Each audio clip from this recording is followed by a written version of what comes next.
It's been presents. আজ পর্যন্ত এই দুনিয়াতে যতজন মানুষ সফলতা অর্জন করতে পেরেছে তারা তাদের বিভিন্ন দিক দিয়ে তাদের সময়কেই ব্যবহার করে গিয়েছে। তারা জানতো তাদের সাফল্যের পেছনের সবথেকে বড় হাতিয়ার হলো সময়।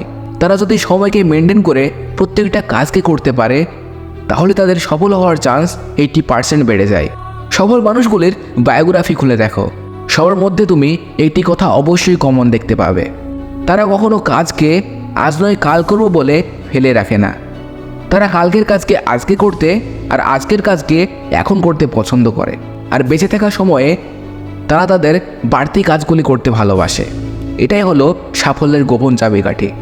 এই কথাটিকে যেই মানুষ যত দ্রুত বুঝে যাবে ওই মানুষ তার জীবনে তত দ্রুতই এগিয়ে যাবে। নিজের জীবনে বড় একটা লক্ষ্য ফিট করে ফেলো, যাতে করে ফালতু কথা বলার কিংবা শোনার সময় না থাকে। নিজেকে সফল তৈরি করাতে এতটাই ব্যস্ত হয়ে যাও যাতে করে লোকের সম্বন্ধে সমালোচনা করার কোনো সময় না থাকে। নিজেকে সফল করার জন্য এতটাই ব্যস্ত হয়ে যাও যাতে করে তোমার মনোযোগ শুধু তোমার লক্ষ্যের দিকেই থাকে। ভুলে যাও সকল অনুষ্ঠান কিংবা আয়োজন, কারণ ওই দিনের পর প্রত্যেক সময় অনুষ্ঠান হবে যখন তোমায় মিলবে সাফল্যের চাবিকাঠি। তোমার জীবনে তুমি যাই করো না কেন, যেটাই তোমার লক্ষ্য হোক না কেন, ওই লক্ষ্যটিকে পেতে তোমার মজা পাওয়া উচিত।